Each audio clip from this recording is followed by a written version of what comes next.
is, like once they are completing the baccalaureate, after that, do they have any prospect in India or they have to do something? Right.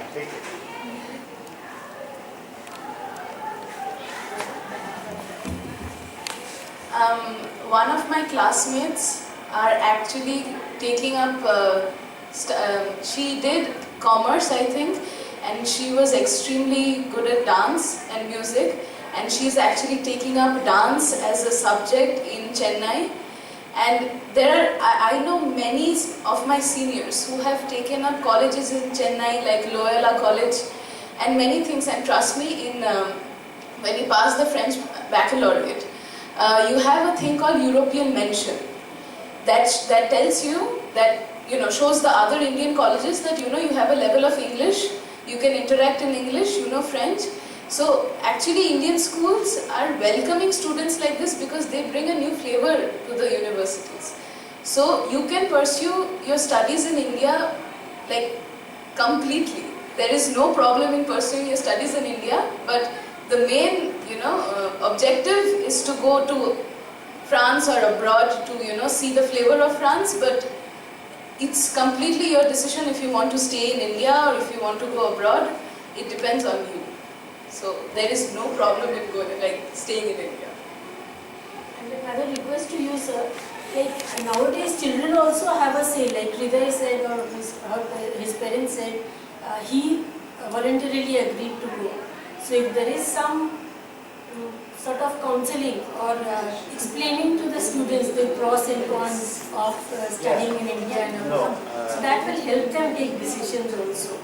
That's a good suggestion, ma'am, except that you see there are two reasons. First of all, we planned this session first with you because your children are now in class 6. Hriday is talking of a situation when he was class 8, and so were all the other boys and girls that we are talking to here. So class 6 and class 8 is qualitatively quite different, and so it's more a mental preparation. So counseling, of course, we will, as you rightly point out, these kids won't be here, so once school reopens for everybody, we might have a session with these youngsters. But I think, you see, for them, in class 6, there's 6 more years of future foundation. There are friends, there are other considerations. They're not looking at life beyond that. So I think if you prima facie think it's a good idea, then exploring that becomes that much easier. That's my feeling, because you see, Riddhidev's mother is a teacher here. Abhilasha's mother is Chuma.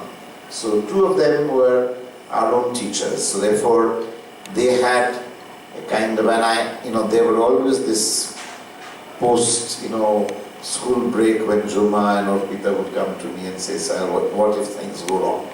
So sometimes I scolded them, sometimes I encouraged them, but in the mix of it, it happened.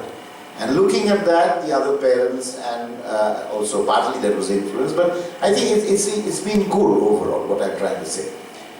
But what we are doing is we are introducing you to the concept now. Okay, first of all, because you don't need to wait till class 8, number one. Number two, as somebody said, if you want to revisit your decision, it's easier if you go earlier. But it's a unique possibility. This is something no school in India offers you in the same measure. Of course, you can always enroll in LFP on your own, but then you won't know about it because LFP happens to be in Pondicherry, and Pondicherry is not the capital of India. In Delhi, of course, now they've started taking Indian students.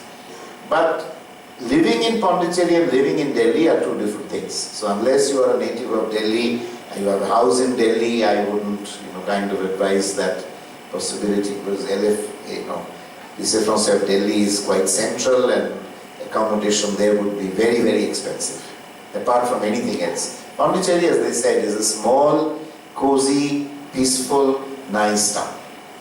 So it's very different from, Delhi. So can I add one thing, this LFP at Pondicherry is supposed to be the best because I have heard, if you all will agree with me, that students of LFP of other countries, they solve the paper of LFP Pondicherry to prepare for their bar. Am I right? We passed the buck before the... Yes.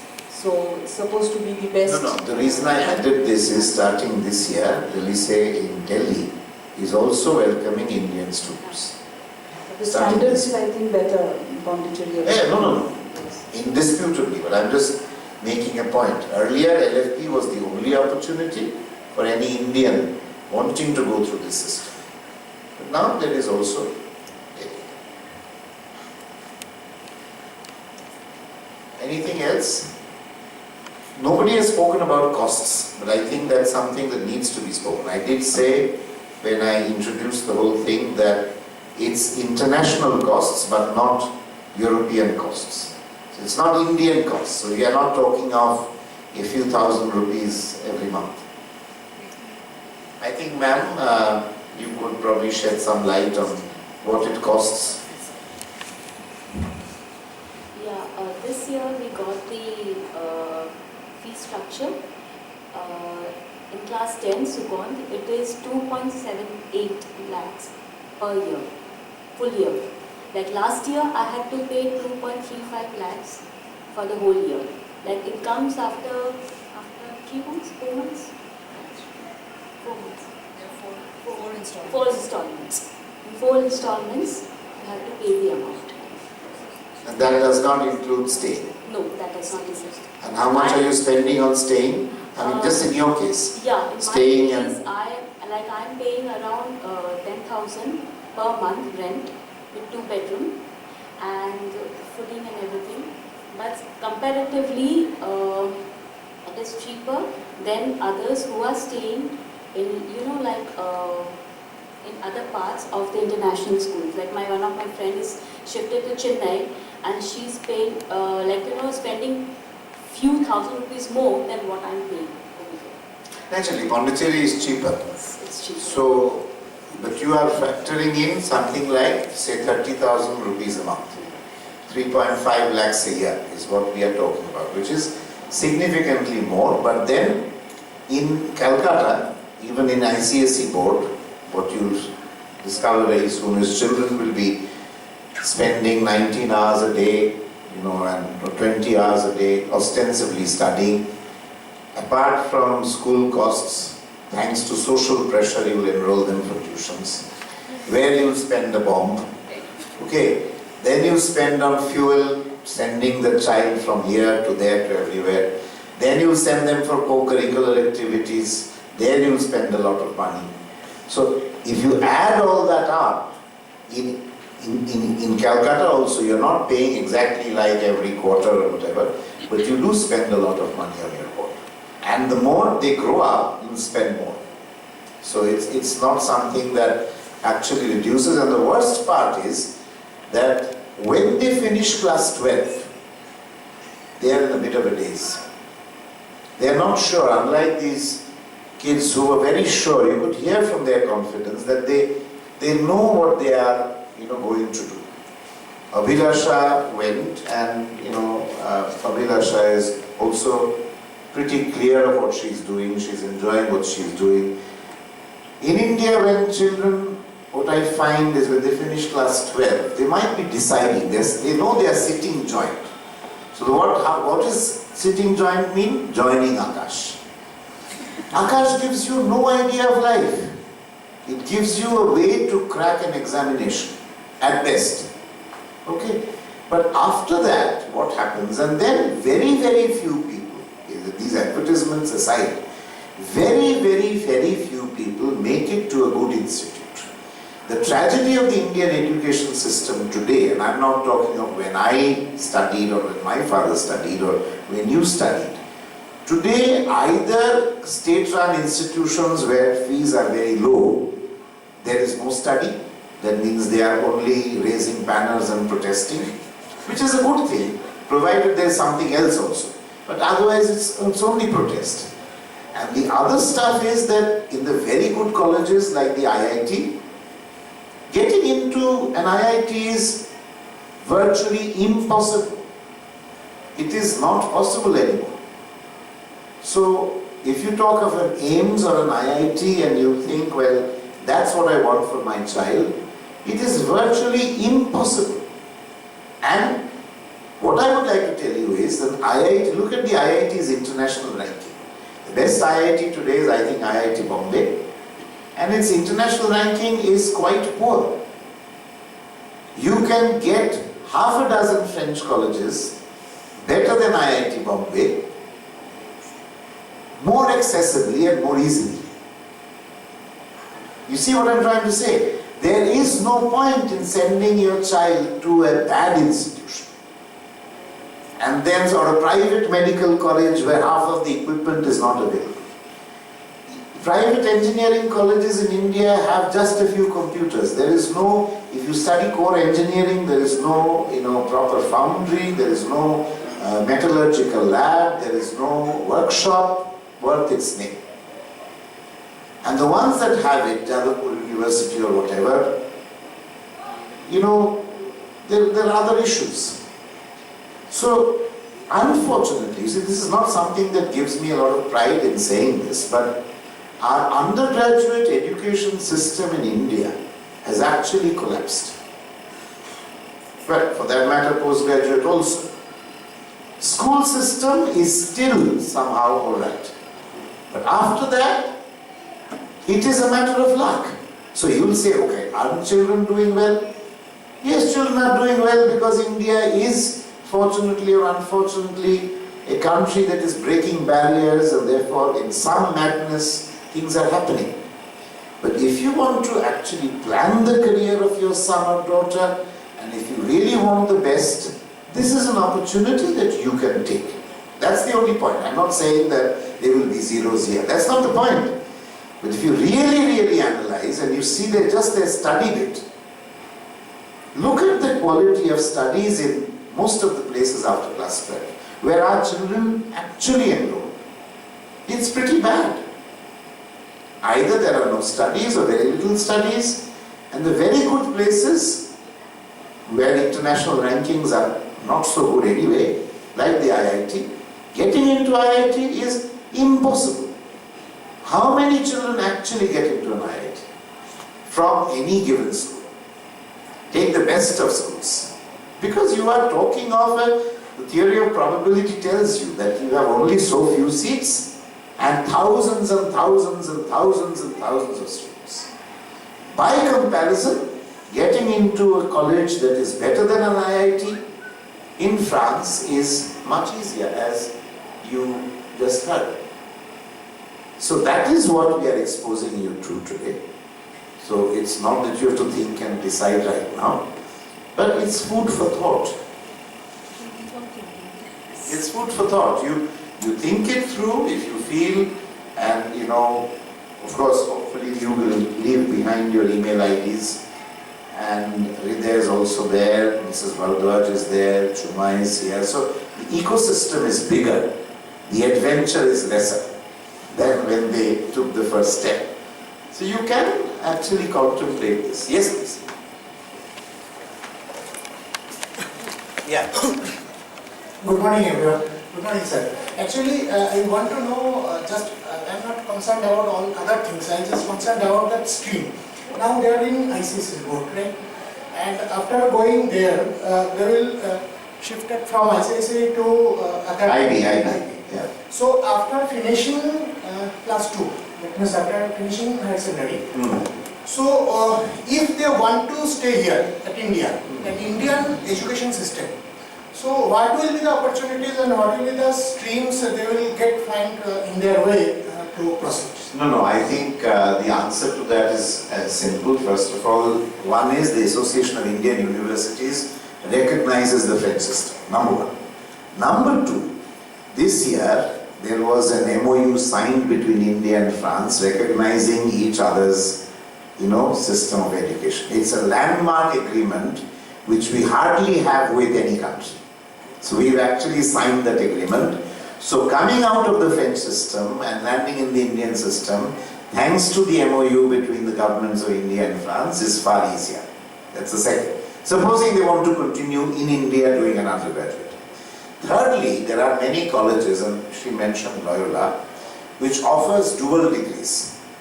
That means you're studying in Chennai, but you're actually getting a degree from a French university and an Indian university. That is also possible today, if they want to study in India. But you see, what you're opening the possibility for is, in the event your son or daughter decides to pursue her course abroad, it is easier. Now, why is it also easier? This is one point I didn't say. If you are passing out of the Indian undergraduate system and seeking to do your postgraduate abroad, it's also very difficult. It is not easy. Our children, many of our children, just don't get their head in. I'm not talking future fund, I'm saying in general. It's very, very difficult. Ultimately what happens is, many of them end up going to B-grade American colleges and universities. My view is, if a child studies, the degrees must be the very best. If you go to a good school, and then a mediocre college, and then a C-grade university, that's no career path. So if you go to a good French undergraduate system, and for some goddamn reason you want to do something else, it's easier to go to an American university from a French undergraduate system, good one, than it is from a good Indian undergraduate college. Sorry to say, but that's the fact. So all these possibilities only open up once the child goes through this system. The other option remains. You can, if you want to do, let's say, if you're determined that, the undergraduate and the postgraduate will be in India, the child can very well continue in Future Foundation till class 12. There is no problem doing that. What we are only saying is that these various windows of opportunity, India versus France plus, then by not going, these two windows of opportunity are automatically closed. That's very clear. And one of the reasons we started this, quite apart from all the other cultural affinity, is the ease and the, let's say, assurance of the system. Here it is like a lottery. Unfortunately, after school, it is a lottery. And many people, even with their 95% or 97% or 99%, win that lottery, and many of them don't. Yes, all our children do well, but is the process simple? No. The process is not simple, because the Indian undergraduate system is extremely modular. And there are very different challenges. You are still going to send most of your children outside this city at that age. They will have those same life skill issues of coping, plus some more, because there will be other issues happening, and that will not be a supervised system. The most focused among them will still make it, but some others won't. It's going to be like this, like this, like this.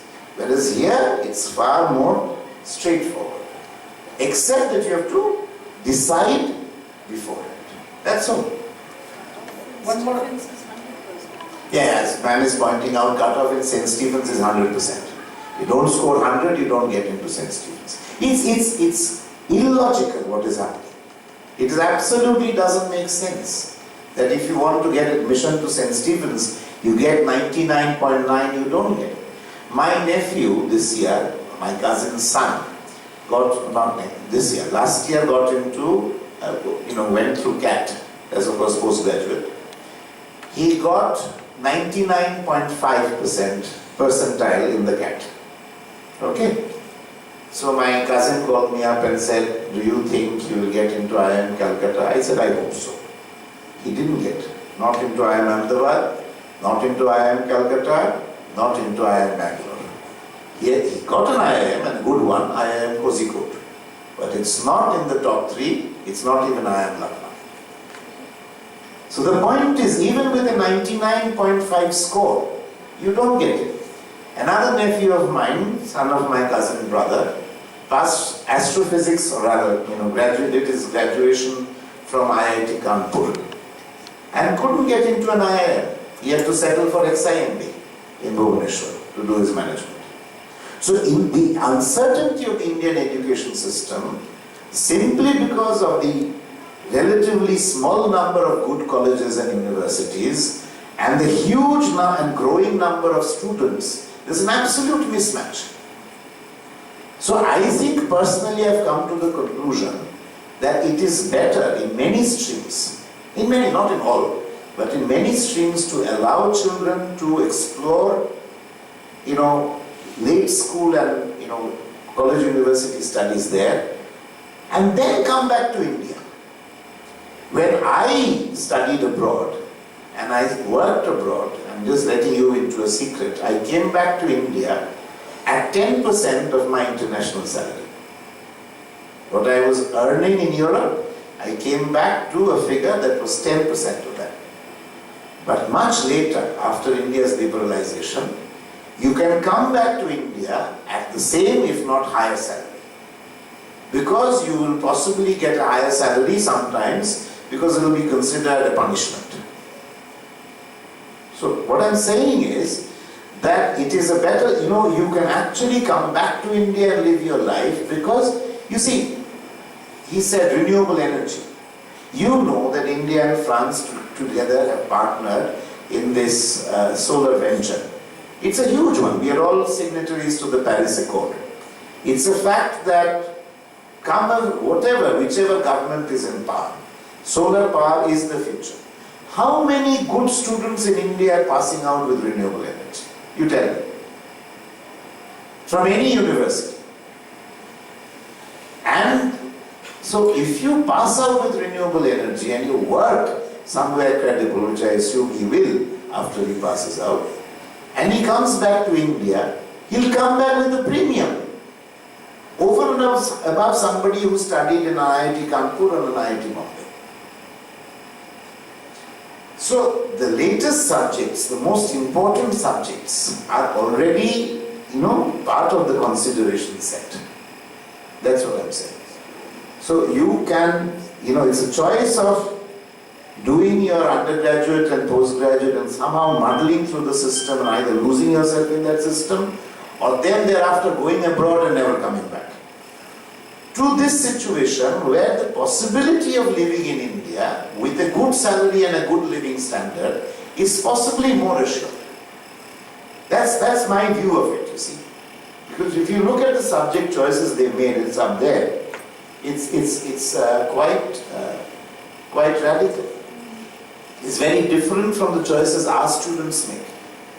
Sir, one more academic question. After finishing that course, after finishing that class 2 there under the IB course, so is there any, if they are sitting on the competitive exam, I mean all India competitive exam, like the UPSC and all these things, so is there any problem with So the answer I've given you, the Association of Indian Universities recognizes these degrees. Yes. So obviously no central government or government exams are barred for them. No. So, thank you, sir. Anybody else, anything else you would like to know?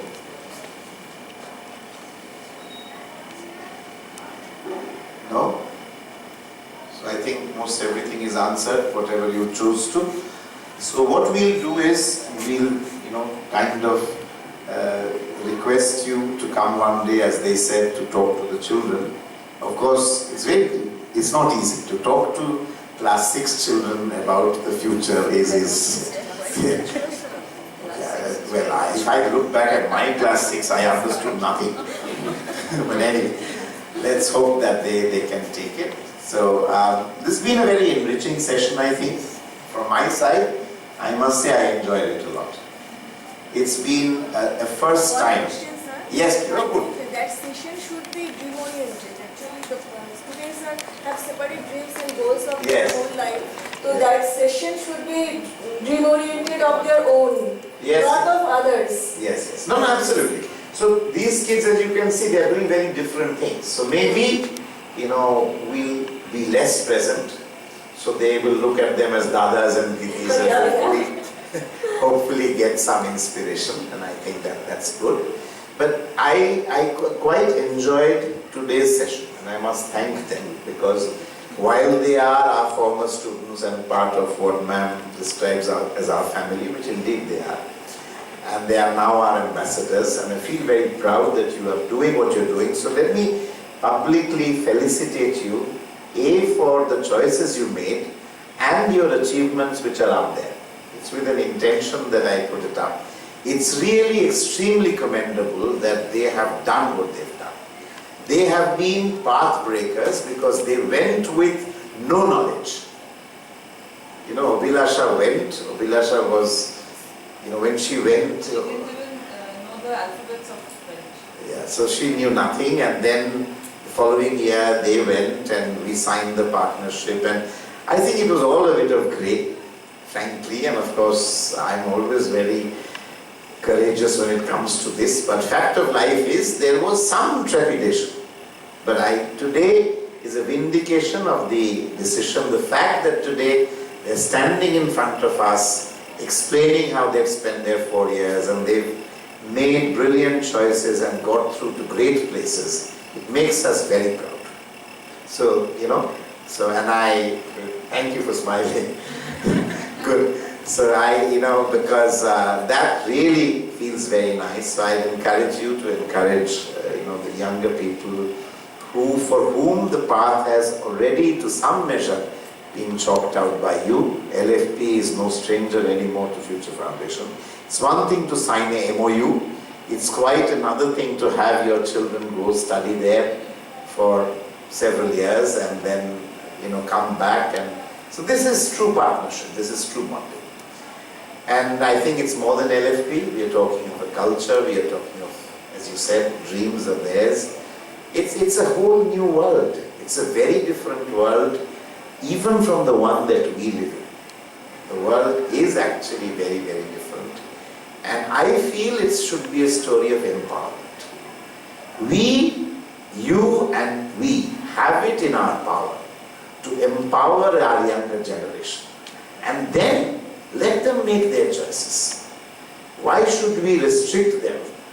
Yes, if we cannot afford it, it's another story. But if we can, this is something that I think we are proposing, which the full import of it only will be clear many years from now. 4 years ago, 5 years ago, we had no clue that they would be saying what they are saying today. 5 years from now, when they come back and when they've passed and doing, great stuff, to come listen to them will be a treat. So I think and I think today, why I enjoyed it, because this is the first time that we had such a session. Thank you very much. Yeah, you need to have tea. Tea is outside.